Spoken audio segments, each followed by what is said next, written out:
दिंडोरी लोकसभा मतदारसंघ हा नाशिक जिल्ह्यातील पूर्णतः ग्रामीण भागाचा समावेश असलेला मतदारसंघ आहे। राष्ट्रवादीसाठी बारामतीनंतर सर्वात सुरक्षित मतदारसंघ मानला जात असे, मात्र या मतदारसंघात भाजपने आपला तळ ठोकलाय। गुजरात सीमेला लागून असलेला बहुतांश परिसर यावेळेस मोदींचा प्रभाव दाखवतो की राष्ट्रवादीला साथ देतो याकडे सगळ्यांचे लक्ष लागले। गेल्या लोकसभेत याच मतदारसंघात राष्ट्रवादीच्या नरहरी झिरवाळ यांना मात देऊन भाजपाचे हरिश्चंद्र चव्हाण निवडून आले होते। 2004च्या निवडणुकीपर्यंत या जिल्ह्यात नाशिक खेरीज मालेगाव मतदारसंघ होता। त्यावेळी चव्हाण यांनी त्याही मतदारसंघाचं प्रतिनिधित्व केलं होतं। मतदारसंघ पुनर्रचनेनंतर गेल्या वेळी 2009 मध्ये दिंडोरी लोकसभा मतदारसंघ अस्तित्वात आला। त्यातही चव्हाण यांनीच विजयश्री प्राप्त केली। विधानसभेत शरद पवार यांच्या पाठीशी राहणारा जिल्हा म्हणून असलेल्या लौकिकाला लोकसभा निवडणुकीत धक्का बसला। सध्या दिंडोरी लोकसभा मतदारसंघातील कळवण, सुरगाणा, नांदगाव आणि येवला हे 3 विधानसभा मतदारसंघ राष्ट्रवादीच्या ताब्यात आहेत, तर चांदवड देवळा मतदारसंघावर काँग्रेस समर्थक आमदाराचा वरचष्मा आहे। शिवाय कार्यक्षेत्रातील कादवा सहकारी साखर कारखान्यासह अन्य सहकारी संस्थांमध्ये राष्ट्रवादीचं वर्चस्व आहे।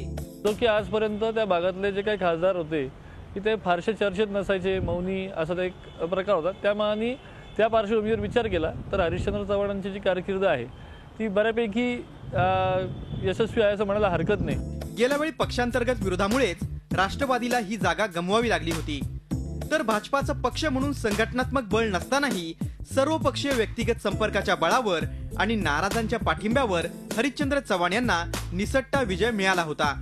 यंदाही तेच रिंगणात आहेत। राष्ट्रवादीने जिल्हा परिषदेच्या सदस्य डॉक्टर भारती पवार यांना उमेदवारी दिली आहे। कळवण मधून तब्बल 8 वेळा विधानसभेत निवडून गेलेले एटी पवार यांच्या त्या सून आहेत। माकपा सुद्धा या मतदारसंघातून नशीब आजमावणार आहे।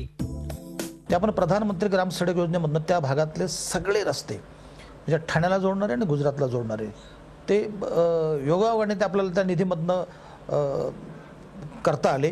त्याचं प्रचंड एक समाधानकारक। दिंडोरी मतदारसंघही आपल्याकडे खेचून घेण्यासाठी राष्ट्रवादीने ज्येष्ठ नेते विनायकदादा पाटील आणि छगन भुजबळ यांच्याकडे जबाबदारी सोपवली आहे। मोदी फीवर बऱ्यापैकी छाप पाडून जाऊ शकतो। यंदा राष्ट्रवादीची तयारी पाहता गुजरातच्या सीमेला लागून असलेल्या या भागात 2009 सारखा विजय खेचून आणणं भाजपा समोर कडवं आव्हान असणार आहे।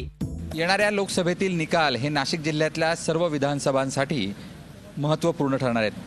त्याचं भवितव्यही या निकालांवरच अवलंबून असणार आहे। यासाठी शरद पवारांनी विशेष खेळी करत या ठिकाणी धक्का तंत्राचा अवलंब केला आहे। त्यामुळेच दिंडोरीची लढाई ही उमेदवारांबरोबरच स्थानिक नेतृत्वाचीही कसोटी ठरणार आहे।